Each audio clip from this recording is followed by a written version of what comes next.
السلام علیکم سامعین، میں ہوں حکیم فیصل اور آپ سن رہے ہیں کلیم دعا خانہ یوٹیوب چینل جی۔ فیس بک کے اوپر ہمارا پیج ہے حکیم صاحب، اس کو بھی لائک شیئر اور فالو کریں۔ آج ہم گردوں کا جو فعل ہے اس کو درست کرنے کے لیے اور گردوں کی جو جملہ تکالیف ہیں ان کو دور کرنے کے لیے ایک نسخہ لے کر آپ کے سامنے حاضر ہوئے ہیں جی۔ مثانے، گردے اور پیشاب کی جملہ تکالیف کو یہ دور کرتا ہے۔ سوزش گردہ، درد گردہ، فعل گردہ اور اس کی جو خرابی ہے اس کو بھی یہ نسخہ جو ہے ہمارا دور کرے گا۔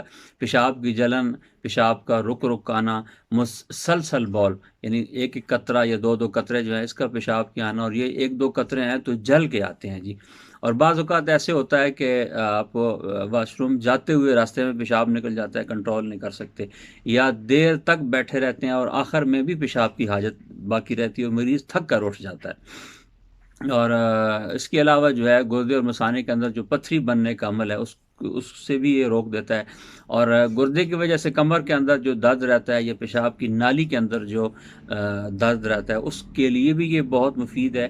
گردے فیل ہونے جا رہے ہوں یا گردوں کی اور جو خرابیاں ہوتی ہیں ان سب کے لیے یہ بہت ہی مؤثر دعا ہے جی۔ دعا اتنی سادہ، اتنی آسان کہ جس کا کوئی سائیڈ افیکٹ نہیں، جو کسی جگہ پہ کوئی اثر انداز نہیں ہوتی۔ تو یہ نالین دار جو غدود ہیں ان کے اندر ایک یہ غدد بھی شامل ہے گردے والا۔ تو جب تک یہ صحیح طور پہ کام نہیں کرے گا تو اس وقت تک انسانی صحت جو ہے وہ برقرار نہیں رہ سکتی جی۔ گردوں کے اندر سے یوریا کا آنا، کریٹینن کا آنا، پروٹین کا آنا، تو یہ ساری علامات اس بات کی طرف نشاندہی کر رہی ہوتی ہیں کہ آپ کے گردے جو ہیں فیل ہونے کی طرف جا رہے ہیں۔ تو نسخہ حاضر ہے۔ نسخہ یہ ہے کہ آپ نے ریٹھا سنا ہوگا، تو ریٹھا جو ہے یہ آپ نے 100 گرام لینا ہے، اس کو توڑ کے اس کے اندر سے بیج نکال دینا ہے۔ جو ریٹھے کا چھلکا ہوگا نا، یہ وزن اس کا 100 گرام کرنا ہے۔ اس کو باریک پاؤڈر کر لیں اور کسی بھی پنساری یا حکیم کی دکان سے کشتہ سنکھ سادہ، کشتہ سنکھ سادہ، یہ آپ نے 100 گرام لے لینا ہے۔ ان دونوں کو اچھے طریقے سے آپس میں مکس کریں اور جو درمیانے سائز کے کیپسول ہوتے ہیں 500 ملی گرام والے، یہ بھر لیں جی۔ ٹھیک ہے، ان کو بھر کے تو صبح دوپہر شام ایک ایک کیپسول 1 ماہ تک استعمال کریں پانی کے ساتھ۔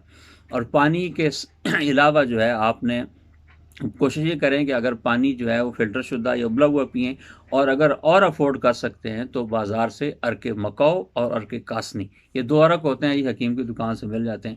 ارک مکاؤ اور ارک کاسنی، ان دونوں کو آپس میں مکس کریں اور اس پانی کے ساتھ جو ہے یہ آپ کشتہ استعمال کریں۔ یہ جو ہم نے کیپسول بتائے ہیں، یہ دوائی بتائی، یہ استعمال کریں، اور پانی کی جگہ بھی آپ ارک مکاؤ اور کاسنی استعمال کریں۔ انشاءاللہ آپ کا جو گردہ سکڑ رہا ہے یا آپ کے گردے کے اندر جو انفیکشن ہو گیا ہے یا جو مسائل ہو گئے وہ سارے کے سارے انشاءاللہ حل ہو جائیں گے۔ السلام علیکم۔